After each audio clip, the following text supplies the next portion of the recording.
Sometimes I buy a camera and I'm pretty sure what I have bought, and then when I start to study the camera in some detail, I realise I've actually bought a different style of camera than I initially intended. But that is not always a bad thing. I've talked about the Photographic Collectors Club, I think, before. It's a club for people interested in old cameras, and at one of their meetings I bought for £2 this thing. It is a Canon multi-tele, and at first sight I thought, a 1980s sort of Canon sure shot type thing.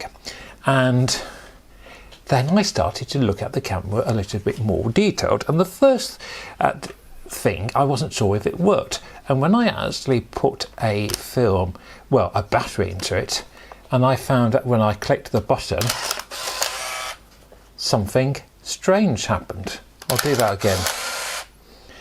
I don't know if you can see it clearly enough because of the way the light is, but the lens pops out and then pops in again.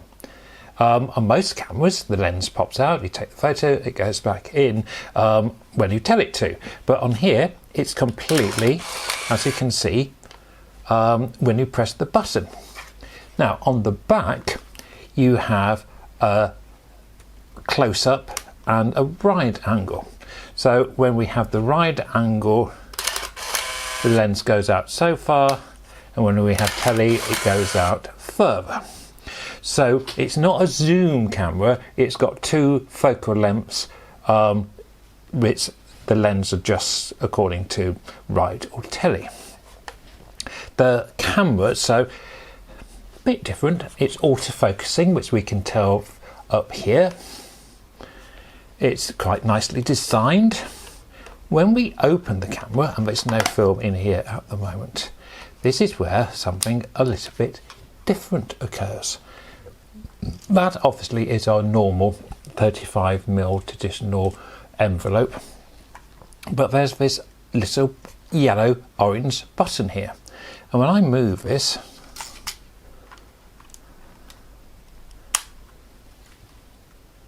it closes, well, half closes, and gives me a half frame.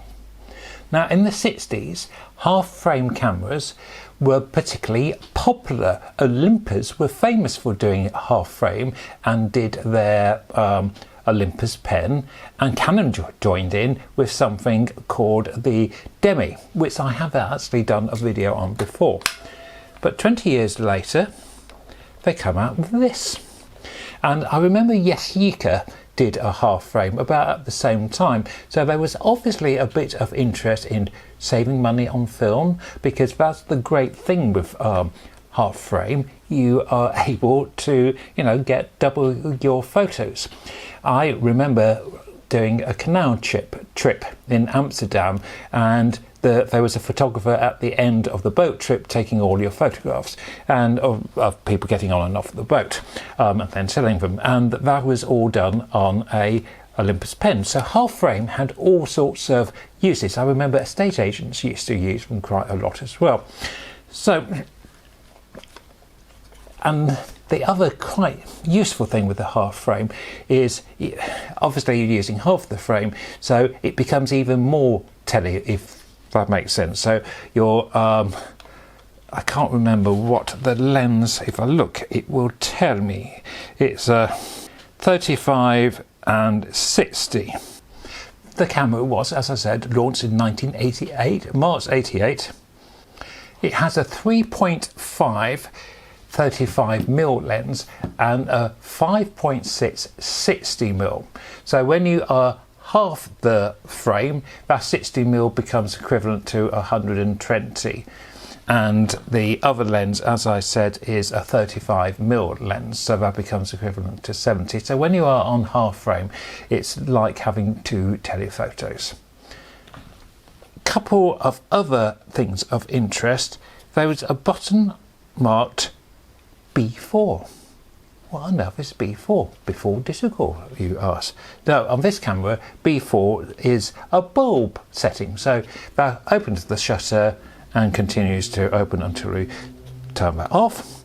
And there's also a self timer as well. It's very much in the style of the Canon snappy cameras of the time, but just with a difference, the half frame difference. Let's see what the results were like when I actually used it. Well, it doesn't happen often, but sometimes it's a little bit of a disaster, and it is in this case. The camera appeared to work, the lens came out and did all the right things, but all the photographs were really soft focus. There's obviously a problem with the lens. I think there's a misadjustment and it's just not focusing, as you can see. So really interesting camera, but in this instance it didn't work. Thanks for watching and bye for now.